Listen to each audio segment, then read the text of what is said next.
നമുക്ക് ഇത്രയും പൈസ ചിലവാക്കി പുറത്തുനിന്ന് വാങ്ങിച്ച് ഉപയോഗിക്കാതെ നമുക്ക് തന്നെ ചെയ്യാവുന്ന ഒരു ഡ്രിങ്കിൻ്റെ കാര്യമാണ് ഇന്ന് ഷെയർ ചെയ്യുന്നത്. പ്രത്യേകിച്ചും ഫ്രക്ട്രോസ് എന്ന് പറയുന്നത് ചിലപ്പോൾ ഗ്ലൂക്കോസിനേക്കാൾ കൂടുതൽ നമുക്ക് വണ്ണം ഉണ്ടാക്കാനും മാത്രമല്ല അത് ലിവറിന് ഫാറ്റി ലിവറുള്ള പ്രശ്നമുള്ളവർക്ക് മദ്യപിച്ചില്ലെങ്കിൽ പോലും കരൾ രോഗിയാക്കാൻ പോലും കെൽപ്പുള്ള ഒരു സംഗതിയാണെന്ന് പ്രത്യേകം ഓർക്കുക.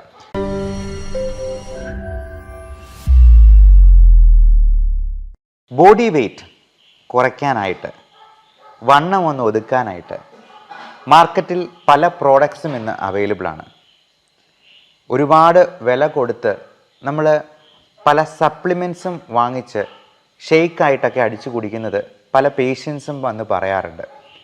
നമുക്ക് ഇത്രയും പൈസ ചിലവാക്കി പുറത്തുനിന്ന് വാങ്ങിച്ച് ഉപയോഗിക്കാതെ നമുക്ക് തന്നെ ചെയ്യാവുന്ന ഒരു ഡ്രിങ്കിൻ്റെ കാര്യമാണ് ഇന്ന് ഷെയർ ചെയ്യുന്നത്.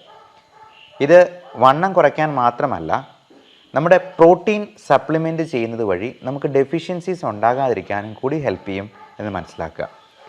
ഇപ്പോൾ ഇങ്ങനെയുള്ള ഹെൽത്ത് ഡ്രിങ്കുകളിലൊക്കെ അവർ ഉപയോഗിക്കുന്ന ടെക്നിക്ക് ഇതാണ്. നമ്മുടെ കാർബോഹൈഡ്രേറ്റ് ഇൻടേക്ക് ഒഴിവാക്കി, അത് പ്രത്യേകിച്ചും അരി, ഗോതമ്പ് പോലുള്ള സാധനങ്ങൾ കംപ്ലീറ്റ് ആയിട്ട് ഒഴിവാക്കി അതിന് പകരം എന്തെങ്കിലും പ്രോട്ടീൻ ഷേക്ക് കുടിക്കുക, പ്ലസ് അതിൻ്റെ മൈക്രോ ന്യൂട്രിയൻസും വൈറ്റമിൻസും സപ്ലിമെൻറ്റ് ചെയ്യുക എന്നുള്ളതാണ് ഉദ്ദേശിക്കുന്നത്. അപ്പോൾ നമുക്ക് സ്റ്റൊമക്ക് ഫുള്ളായി എന്ന ഒരു തോന്നൽ ഉണ്ടാവണം. അതോടൊപ്പം നമുക്ക് വിശക്കുകയും ചെയ്യരുത്, എന്നാൽ നമ്മുടെ പ്രോട്ടീൻസ് ഡെഫിഷ്യൻ്റായി പോകരുത് എന്നുള്ളത്. പക്ഷേ ഇതിന് ഒത്തിരി ആയിരങ്ങൾ ചെലവഴിക്കേണ്ട ഒരു അവസ്ഥ വരാറുണ്ട്. പകരം നമുക്ക് ചെയ്യാവുന്ന കാര്യം വീട്ടിൽ തന്നെ നമുക്ക് പ്രിപ്പയർ ചെയ്യാവുന്നത്. അതിന് ആദ്യം എടുക്കേണ്ടത് കുറച്ച് കാഷ്യൂ നട്ട്സാണ്. 5 or 6 കാഷ്യൂ നട്ട് എടുത്താൽ മതിയാകും. ഈ കാഷ്യൂ നട്ട് നമുക്ക് വെള്ളത്തിൽ കുതിർത്ത് വയ്ക്കാം. അതൊരു 15 മിനിറ്റ് കുതിർത്ത് വെച്ചാൽ തന്നെ നല്ല സോഫ്റ്റ് ആകും.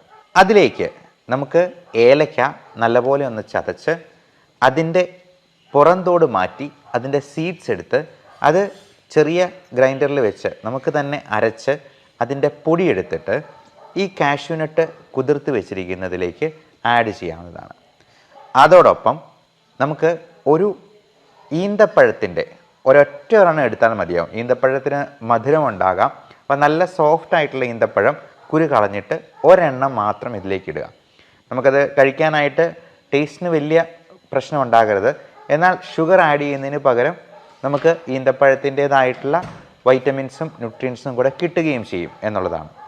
അപ്പോൾ ഇത്രയും ആഡ് ചെയ്തിട്ട് ഇത് മിക്സിയിലിട്ട് നന്നായിട്ട് മിക്സ് ചെയ്ത് നമുക്കതൊരു പാല് രൂപത്തിൽ തന്നെ എടുക്കാവുന്നതാണ്. എന്നിട്ട് നമ്മൾ ഇതിനകത്ത് മെയിനായിട്ടും ഉപയോഗിക്കുന്നത് അധികം ഷുഗർ കണ്ടൻറ്റ് ഇല്ലാത്ത ഒരു ഫ്രൂട്ടാണ് നമ്മുടെ തണ്ണിമത്തൻ തന്നെ. തണ്ണിമത്തനിൽ നല്ലപോലെ ഫ്ലൂയിഡ് കണ്ടൻറ്റ് ഉണ്ട് എന്നുള്ളത് കൊണ്ട് അത് നമുക്കൊരു ഫുൾ ആയിട്ടുള്ള ഫീലിംഗ് തരും. മാത്രമല്ല അതിൽ ഒത്തിരി കാലറി ആഡ് ചെയ്ത് പോകുന്നുമില്ല. പലപ്പോഴും നമ്മൾ വെയിറ്റ് കുറയ്ക്കാനായിട്ട് നോക്കുന്നവർ ശ്രദ്ധിക്കേണ്ടത് നമ്മൾ ഒത്തിരി കാലറിയുള്ള ഫ്രൂട്ട്സ് കഴിച്ചെന്നാൽ പോലും നമുക്കത് വണ്ണം കൂടാൻ ഇടയാക്കും എന്നുള്ളതാണ്. പ്രത്യേകിച്ചും ഫ്രക്ട്രോസ് എന്ന് പറയുന്നത് ചിലപ്പോൾ ഗ്ലൂക്കോസിനേക്കാൾ കൂടുതൽ നമുക്ക് വണ്ണം ഉണ്ടാക്കാനും മാത്രമല്ല അത് ലിവറിന് ഫാറ്റി ലിവറുള്ള പ്രശ്നമുള്ളവർക്ക് മദ്യപിച്ചില്ലെങ്കിൽ പോലും കരൾ രോഗിയാക്കാൻ പോലും കെൽപ്പുള്ള ഒരു സംഗതിയാണെന്ന് പ്രത്യേകം ഓർക്കുക. ഡയബറ്റിസ് ആയിട്ടുള്ളവർ ഒരു ദിവസം തന്നെ ഒരു പടല പഴമൊക്കെ കഴിച്ചിട്ട് ഇരുന്നാൽ അവരുടെ ഷുഗർ 400-500 ഒക്കെ ആകുന്നത് ചിലപ്പോൾ നിങ്ങൾ തന്നെ ശ്രദ്ധിച്ചിട്ടുണ്ടാവാം. അതുകൊണ്ട് പഴം എപ്പോഴും ഒത്തിരി നല്ലതാണ് എന്ന് വിചാരിക്കരുത്. 100 ഗ്രാം പഴത്തിൽ കൂടുതൽ ഒരു ദിവസം ഒരു ഷുഗർ രോഗി കഴിക്കാൻ പാടില്ല എന്നാണ് പ്രത്യേകം പറയാനുള്ളത്. അപ്പോൾ നമുക്ക് ഈ തണ്ണിമത്തൻ വളരെ സേഫായിട്ട് ഡയബറ്റിക് രോഗികളിൽ നമുക്ക് ഉപയോഗിക്കാവുന്നതാണ്. ഇതിനകത്ത് ആകെയുള്ള ഒരു കാര്യം, നമ്മൾ ഡേറ്റ്സ് ഉപയോഗിക്കുമ്പോൾ ഒറ്റ ഒരു ഈന്തപ്പഴം ഇടാൻ പാടുള്ളൂ. മാത്രമല്ല കാഷ്യൂ നട്ട്സ് 5-6 എണ്ണം മാത്രം മാക്സിമം ഉപയോഗിക്കുക. അപ്പോൾ ഈ തണ്ണിമത്തൻ ക്യൂബ്സ് ആക്കി അത് കട്ട് ചെയ്തിട്ട് അത് ചെറിയ ചെറിയ ക്യൂബ്സ് ആക്കി ഒരു ഗ്ലാസ്സിലേക്ക് ഇടുക. എന്നിട്ട് നമ്മൾ ഈ മിക്സിയിലിട്ട് പാലാക്കിയ അതിലേക്ക് കുറച്ച് വാട്ടറും കൂടെ ആഡ് ചെയ്ത് ഒരു 1/4 കപ്പ് അല്ലെങ്കിൽ ഒരു 1/2 കപ്പ് വെള്ളം ആഡ് ചെയ്തിട്ട് നമുക്കിത് നല്ലപോലെ ഒന്ന് മിക്സ് ചെയ്തെടുക്കുക. എന്നിട്ട് ഈ ക്യൂബ്സിൻ്റെ പുറമെ ഇതും കൂടി ആഡ് ചെയ്യാം. നമുക്ക് ഇതിന് ഫ്ലേവർ കിട്ടാനായിട്ട് ഇതിൻ്റെ കൂടെ ഈ മിക്സിയിൽ ഇട്ട് ചെയ്യുമ്പോഴത്തേക്കും ഇതിന് കസ്കസും കൂടി ആഡ് ചെയ്യുന്നതിന് കുഴപ്പമില്ല. കസ്കസ് എന്ന് പറയുന്നത്, അല്ലെങ്കിൽ നമുക്ക് അത് പല പേരിൽ നമുക്ക് വിപണിയിൽ അവൈലബിൾ ആണ്. ബേസിൽ സീഡ്സ് എന്ന് പറയും. അപ്പോൾ ഇതും കൂടി ആഡ് ചെയ്ത് കഴിഞ്ഞാൽ നമുക്കതിനൊരു വേറൊരു ഫ്ലേവറും കൂടെ കിട്ടും എന്നുള്ളതാണ്. അപ്പോൾ ഈ കാഷ്യൂ മിൽക്ക് നമ്മൾ വെള്ളം ആഡ് ചെയ്ത് പ്രിപ്പയർ ചെയ്യുമ്പോഴത്തേക്കും അതിലേക്ക് കസ്കസും കൂടി ആഡ് ചെയ്യാവുന്നതാണ്. എന്നിട്ട് ഈ തണ്ണിമത്തൻ്റെ ക്യൂബ്സ് ഇട്ടതിലേക്ക് ഇതും കൂടി ഒഴിക്കുക. അപ്പോൾ നമുക്ക് തണുപ്പിച്ച് വേണമെങ്കിൽ അങ്ങനെ ചെയ്യാവുന്നതാണ്. ഇത് നമ്മൾ കുടിക്കേണ്ടത് രാത്രി ഡിന്നറിലേക്ക്, നമ്മൾ ഭക്ഷണം വൈകുന്നേരത്തേത് സ്കിപ്പ് ചെയ്തിട്ട് കുടിക്കുക എന്നുള്ളതാണ്.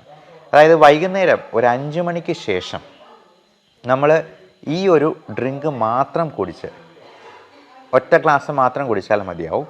വേറെ ഒന്നും അതിൻ്റെ കൂടെ കാർബോഹൈഡ്രേറ്റ് ആയിട്ടൊന്നും കൊടുക്കാതിരിക്കുക, അധികം കാലറി അകത്തോട്ട് ചെല്ലാതിരിക്കുക എന്നുള്ളതാണ്. എന്നിട്ട് നമുക്ക് ഇൻ്റർമിറ്റൻറ്റ് ഫാസ്റ്റിംഗ് എന്ന ഒരു പ്രൊസീജിയറാണ് വണ്ണം കുറയ്ക്കാനായിട്ട് ഏറ്റവും അത്യാവശ്യമായിട്ട് ചെയ്യേണ്ടത്. ഞാൻ നേരത്തെ പറഞ്ഞ പോലെ തണ്ണിമത്തൻ്റെ ഐസ് ക്യൂബ്സ് ഇട്ടു, നമ്മൾ ഈ കാഷ്യൂ മിൽക്ക് ഒഴിച്ചു. അതിനെ ടോപ്പ് ചെയ്യാനായിട്ട് വേണമെങ്കിൽ നമുക്ക് തണ്ണിമത്തൻ്റെ ക്യൂബ്സ് കുറച്ചുകൂടി ഇടാം. അത് നല്ല കളർഫുള്ളായിട്ടിരിക്കും, നമുക്ക് നല്ല ഫുള്ളായിട്ടുള്ളൊരു ഫീലിംഗ് ഉണ്ടാകും. നല്ല വലിയ ഗ്ലാസ്സിൽ നമ്മളതെടുത്ത് കഴിച്ച് കഴിയുമ്പോഴത്തേക്കും തന്നെ വയറ് ഫുള്ളാകും. എന്നിട്ട് നമ്മൾ അതിന് ശേഷം 0 കാലറി ഡയറ്റായിരിക്കും. വെള്ളം കുടിക്കാം, എത്ര വേണമെങ്കിലും വെള്ളം കുടിക്കാം. മധുരമുള്ള ഒരു സംഗതി പോലും അതിനുശേഷം കഴിക്കാൻ പാടില്ല. കാർബോഹൈഡ്രേറ്റും ഒഴിവാക്കുക. നമ്മൾ ഇൻ്റർമിറ്റൻറ്റ് ഫാസ്റ്റിംഗ് എന്ന് പറയുന്നത് 16 മണിക്കൂറാണ്. അപ്പോൾ അത് പട്ടിണിയല്ല. നമ്മൾ ഒരു 14 മണിക്കൂർ ഫാസ്റ്റ് ചെയ്ത് കഴിഞ്ഞിട്ട് പിന്നെ ഉള്ള 2 മണിക്കൂർ നമ്മുടെ ഫാറ്റ് ഉരുകാനായിട്ട് തുടങ്ങും. അപ്പോൾ ഇത് ഒരു തവണ ഒറ്റ ദിവസം നമ്മൾ ഡിന്നർ സ്കിപ്പ് ചെയ്തെന്നാൽ തന്നെ നമുക്ക് ഒരാളുടെ ബോഡി വെയ്റ്റ് 200 ഗ്രാം കുറയ്ക്കാമെന്നുള്ളതാണ്. നിങ്ങൾക്ക് സംശയമുണ്ടെങ്കിൽ അത് ടെസ്റ്റ് ചെയ്ത് നോക്കാം. നമ്മൾ ഈ ഫാസ്റ്റിംഗ് നമ്മൾ റിലീജിയസ് ആയിട്ട് ഉപവസിക്കാറുണ്ട്. പലപ്പോഴും മുസ്ലിം സഹോദരങ്ങളാണെങ്കിലും ക്രിസ്ത്യൻസ് ആണെങ്കിലും ഒക്കെ നമ്മൾ ഒറ്റ നേരം മാത്രം ഭക്ഷണം കഴിക്കാറുണ്ട്. ഈ ഒരു ഫാസ്റ്റിംഗ് റിലീജിയസ് ആയിട്ടുള്ള രീതിയിൽ തന്നെ നമുക്ക് ഡിന്നർ സ്കിപ്പ് ചെയ്യുന്നതിനേക്ക് ഉപയോഗപ്പെടുത്താം. ഇപ്പോൾ നമ്മൾ പലപ്പോഴും അതൊരു ത്യാഗമായിട്ടാണ് ചെയ്യുക. വിശന്നിരിക്കുന്നവരുടെ ആ വിശപ്പിൻ്റെ ആ കാഠിന്യം മനസ്സിലാക്കാനൊക്കെയാണ് നമ്മൾ നോമ്പ് ആചരിക്കുക. അപ്പോൾ അതുപോലെ തന്നെ ഈ ഡിന്നർ സ്കിപ്പ് ചെയ്യാനായിട്ട് ഈ പറഞ്ഞ സങ്കേതങ്ങളെല്ലാം ഉപയോഗിക്കുക. 5 മണിക്ക് ശേഷം 16 മണിക്കൂർ നേരത്തേക്ക് ഫാസ്റ്റ് ചെയ്തിട്ട് രാവിലെ ബ്രേക്ക്ഫാസ്റ്റ് അല്പം നേരത്തെ കഴിക്കുന്നതിൽ തെറ്റില്ല. അതായത് 7 പ്ലസ് ബാക്കിയുള്ള 16 മണിക്കൂർ 9 മണിക്കൂറും കൂടെ കഴിഞ്ഞ് രാവിലെ 9 മണിക്കോ അല്ലെങ്കിൽ ഒരു 10 മണിക്കോ ബ്രേക്ക്ഫാസ്റ്റ് കഴിക്കുക. അതുവരെയും നമ്മൾ 0 കാലറിയിലായിരിക്കണം. ഒരു തരത്തിലുള്ള കാലറിയും നമുക്ക് ഉള്ളിൽ ചെല്ലാൻ പാടില്ല എന്ന് പ്രത്യേകം ഓർക്കുക. എന്നിട്ട് ബാക്കി ഈ 16 മണിക്കൂർ വിട്ടിട്ടുള്ള 8 മണിക്കൂർ സമയമുണ്ടല്ലോ, ആ 8 മണിക്കൂർ സമയത്ത് നമ്മൾ കഴിക്കുന്ന ഭക്ഷണത്തിലാണെങ്കിലും കാലറീസ് ഒരുപാട് കയറിപ്പോകാതെ നമ്മൾ നോക്കണം. പ്രത്യേകിച്ചും നമ്മുടെയൊക്കെ ഒരു സ്വഭാവ രീതി വെച്ചിട്ട് നമ്മുടെ സംസ്കാരത്തിൻ്റെ ഭാഗമാണ് ഈ ചോറെന്ന് പറയുന്നത്. നമ്മൾ ഒരു പ്ലേറ്റ് നിറച്ച് ചോറെടുക്കും, എന്നിട്ട് അതിൻ്റെ അറ്റത്ത് ഒരു ഇത്തിരി പൂരം കറി എടുത്ത് കഴിക്കും. ശരിക്കും അങ്ങനെയല്ല വേണ്ടത്. നമ്മൾ ഒരു പ്ലേറ്റ് എടുത്തെന്നാൽ അതിൻ്റെ 4/1 ഭാഗം മാത്രമേ കാർബോഹൈഡ്രേറ്റ്സ്, അരി ആഹാരമാണെങ്കിലും ചപ്പാത്തി ആണെങ്കിലും, നമ്മൾ ചോറ് മാറ്റി വെച്ചിട്ട് 5 ചപ്പാത്തി കഴിച്ചെന്നാൽ ഒരു കാര്യമില്ല. അപ്പോൾ 1/4 ഭാഗം മാത്രം കാർബോഹൈഡ്രേറ്റ്സ്, ബാക്കി ഒരു 1/4 ഭാഗം പ്രോട്ടീൻസ്. അത് പയറ് വർഗ്ഗത്തിൽപ്പെട്ട അല്ലെങ്കിൽ കടല അല്ലെങ്കിൽ മുട്ടയുടെ വെള്ളയാണ് നല്ലത്. അതുപോലെ ചിക്കൻ കറി വെച്ചത്, മീൻ കറി വെച്ചത്, ചെറുമീനുകളാണ് ഏറ്റവും നല്ലത്. അങ്ങനെ എന്തെങ്കിലും പ്രോട്ടീൻ ഉൾപ്പെടുത്താം. അതോടൊപ്പം ഒരു 1/4 ഭാഗത്തേക്ക് നമ്മൾ പച്ചക്കറികൾ, ഗ്രീൻ ലീഫി വെജിറ്റബിൾസ്, മറ്റൊരു 1/4 ഭാഗത്ത് ഫ്രൂട്ട്സ്. അത് അധികം മധുരമില്ലാത്ത, നേരത്തെ പറഞ്ഞ പോലെ ഇപ്പോൾ പേരയ്ക്ക പോലുള്ള, തണ്ണിമത്തൻ പോലുള്ള ഫ്രൂട്ട്സ് നമുക്ക് ഉൾപ്പെടുത്താം. കുക്കുംബർ പോലുള്ള സാധനങ്ങൾ വെയിറ്റ് കുറയ്ക്കാൻ വളരെ നല്ലതാണ്. ക്യാരറ്റും ബീട്രൂട്ടും, കാര്യം അത് മണ്ണിൽ അടിയിൽ വളരുന്നതാണെങ്കിലും നമുക്ക് ക്യാരറ്റും ബീട്രൂട്ടും കാലറി കുറഞ്ഞ ഭക്ഷണം തന്നെയാണ്. അതോടൊപ്പം നമുക്ക് ഈ ഭക്ഷണം കഴിക്കുന്നതിന് തൊട്ട് മുമ്പ് മരുന്ന് പോലെ കഴിക്കേണ്ട ചില സാധനങ്ങളുണ്ട്. നമ്മൾ പറയും 3 ഗ്ലാസ് വെള്ളം കുടിക്കണമെന്ന്. നല്ലപോലെ വെള്ളം കുടിച്ചാൽ തന്നെ നമുക്ക് ഇടയ്ക്ക് ഭക്ഷണം കഴിക്കാനായിട്ട് ഒരു വിശപ്പ് വരുമ്പോഴത്തേക്കും, ഒരു ആനലുണ്ടാകുമ്പോഴത്തേക്കും നമ്മളൊരു 3 ഗ്ലാസ് വെള്ളം കുടിക്കുമ്പോൾ തന്നെ ആ വിശപ്പ് അങ്ങ് അടങ്ങും. കാര്യം നമ്മുടെ ഹങ്കർ സിഗ്നൽസ് നമ്മുടെ വയറിൽ നിന്നും ഹൈപ്പോതലാമസിലേക്ക് പോയിട്ടാണ് നമുക്ക് ഹങ്കർ സിഗ്നൽ കിട്ടുക. അപ്പോൾ ഈ ഹങ്കർ സിഗ്നലിനെ നമുക്കൊന്ന് സപ്രസ് ചെയ്യാനായിട്ട് വെള്ളം കൊടുത്തെന്നാൽ തന്നെ മതിയാവും. നമ്മൾ ആ സമയത്ത് ചായയോ കാപ്പിയോ, ഈ ചായയും കാപ്പിയും കുടിച്ച് തന്നെയാണ് നമുക്ക് ഒത്തിരി കാലറി ഉള്ളിലോട്ട് പോകുന്നത്. പകരം നല്ല ശുദ്ധ വെള്ളം കുടിക്കുക. അതോടൊപ്പം അധികം കാലറി ഇല്ലാത്ത ഫ്രൂട്ട്സ് എന്തെങ്കിലും കഴിക്കുക. എന്നിട്ട് ഇത്രയും കഴിച്ച് വിശപ്പൊന്ന് അടങ്ങിയതിന് ശേഷം മാത്രമേ നമ്മൾ മെയിൻ കോഴ്സ്, അത് കാർബോഹൈഡ്രേറ്റ് ആണെങ്കിലും പ്രോട്ടീൻ ആണെങ്കിലും കൂടുതൽ കഴിക്കാൻ പാടുള്ളൂ. എന്നിട്ട് ഇതിനോടൊപ്പം നമുക്ക് കുഞ്ഞു കുഞ്ഞു എക്സസൈസായിട്ട് പല തുള്ളി പെരുവെള്ളം എന്ന കോൺസെപ്റ്റ് പരമാവധി ഉപയോഗിക്കാം. നമുക്ക് നമ്മുടെ ജോലികൾ തന്നെ പരമാവധി എനർജി സ്പെൻഡ് ചെയ്യുന്ന രീതിയിൽ ചെയ്യുക. അപ്പോൾ നമ്മൾ ഇപ്പം ഡോക്ടർമാരാകുമ്പോഴത്തേക്കും ഞാൻ ഒരു 50 പേഷ്യൻറ്റിനെ നോക്കുന്നുണ്ടെങ്കിൽ 50 പേരെ എഴുന്നേറ്റ് നിന്ന് അവരെ ഓസ്കൾട്ടേറ്റ് ചെയ്ത് നോക്കുക എന്നുള്ളതാണ്. അതുകൊണ്ട് 3 ഗുണങ്ങളുണ്ട്. ഒന്ന്, എനിക്ക് അത്രയും എനർജി കൺസ്യൂം ചെയ്യാൻ പറ്റും, കാലറി ബേൺ ചെയ്യാൻ പറ്റും. 2, പേഷ്യൻറ്റിനെ നന്നായിട്ട് നോക്കി എന്ന് അവർക്ക് ഒരു സംതൃപ്തി ഉണ്ടാവും. നന്നായി നോക്കി എന്നുള്ള സംതൃപ്തി എനിക്കും എൻ്റെ ജോലി ഭംഗിയായി ചെയ്തു എന്ന് എനിക്കും തോന്നും. അപ്പോൾ ഇത്തരത്തിൽ നമുക്ക് ലിഫ്റ്റ് ഉപയോഗിക്കാതെ കൂടുതലായിട്ട് ജോലി ചെയ്യാനായിട്ട് നോക്കാം, കൂടുതൽ സ്റ്റെപ്പ് കയറാനായിട്ട് നോക്കാം, കൂടുതൽ സമയം നടക്കാനായിട്ട് നോക്കാം. നമ്മൾ ഫോണിൽ സംസാരിക്കുന്ന സമയം ഇരുന്നുകൊണ്ടോ കിടന്നുകൊണ്ടോ സംസാരിക്കത്തില്ല, നടന്നുകൊണ്ടേ സംസാരിക്കുകയുള്ളൂ എന്നുള്ളത് ഉറപ്പ് വരുത്തുക. ഞാൻ നേരത്തെ പറഞ്ഞ പോലെ പലതുള്ളി പെരുവെള്ളം എന്ന കോൺസെപ്റ്റാണ് ഏറ്റവും നല്ലത്. നമ്മൾ ജിമ്മിലൊക്കെ പോയി 1 മണിക്കൂർ 2 മണിക്കൂർ എന്നൊക്കെ ആ ആരംഭശൂരത്വം കഴിയുമ്പോഴത്തേക്കും നമ്മളതൊക്കെ നിർത്തി വെച്ചിട്ട് വീണ്ടും പഴയപടി മൂടി പുതച്ച് കിടന്നുറങ്ങുന്ന ഒരു സ്ഥിതിവിശേഷത്തിലേക്ക് പോകാനിടയുണ്ട്. അതുകൊണ്ട് നമുക്ക് പതുക്കെ തുടങ്ങുക. Slow and steady wins the race എന്ന പ്രോവർബ് ഓർക്കുക. പലപ്പോഴും ആൾക്കാർ ഒറ്റ മാസം കൊണ്ട് ആകെ 500 ഗ്രാമാണ് കുറഞ്ഞത് ഡോക്ടറെ എന്ന് പറയാറുണ്ട്. മതി, നമുക്ക് വെയിറ്റ് കൂടാതിരുന്നാൽ മാത്രം മതി. വെയിറ്റ് കുറയ്ക്കാൻ പറ്റിയില്ലെങ്കിൽ പോലും വെയിറ്റ് കൂടാതിരുന്നാൽ തന്നെ അത് നല്ല അച്ചീവ്മെൻ്റ് ആണ് എന്ന് വിചാരിക്കുക. നമ്മളെ തന്നെ മോട്ടിവേറ്റ് ചെയ്തുകൊണ്ടിരിക്കുക. ഒരു കാരണവശാലും നമുക്ക് ഇപ്പം പലപ്പോഴും 2-3 മാസം നല്ലപോലെ ഡയറ്റ് ചെയ്തിട്ട് ഒരു കല്യാണം കൂടുമ്പോഴത്തേക്കും തന്നെ ഈ പറഞ്ഞ എല്ലാ മേന്മകളും നഷ്ടമാകുന്ന ഒരു രീതി കാണാറുണ്ട്. അപ്പോൾ ഇതെല്ലാം നോക്കിയതിന് ശേഷം എക്സസൈസ് നമ്മൾ പരമാവധി ചെയ്യുക. ഇതിൽ നമ്മൾ എക്സസൈസ് ചെയ്യുമ്പോൾ തന്നെ അതിനകത്ത് 3 കമ്പണൻസ് ഉണ്ടാവണം. ഈ നടപ്പ് എന്ന് പറയുന്നത് ഒരു വ്യായാമമായിട്ട് പോലും കൂട്ടാൻ പറ്റില്ല, അതൊരു മോഡറേറ്റ് ലെവൽ ഓഫ് ആക്ടിവിറ്റി എന്ന് പറയാൻ പറ്റുള്ളൂ. അപ്പം നമ്മൾ എക്സസൈസിൽ 3 കമ്പോണൻസ്. ഒന്ന്, അതിൽ എയ്റോബിക് ഫാക്ടർ ഉണ്ടാവണം, അതായത് നമ്മുടെ ഹാർട്ട് റേറ്റ് 140 മുകളിലേക്ക് ഇൻക്രീസ് ചെയ്യുന്നത്. അത് നല്ല സ്പീഡിലൊന്ന് ഓടുകയോ സ്പീഡിൽ സ്റ്റെപ്പ് കയറുകയോ അതല്ലെങ്കിൽ ജമ്പിങ് ജാക്സ് നമുക്ക് തന്നെ ഒരു 100-200 പ്രാവശ്യം അവിടെ നിപ്പിൽ ചാടുകയോ ചെയ്തെന്നാൽ അത് സാധ്യമാവുന്നതാണ്. 2, ഇതിന് ഒരു സ്ട്രെച്ചിങ് ഫാക്ടർ ഉണ്ടാവണം.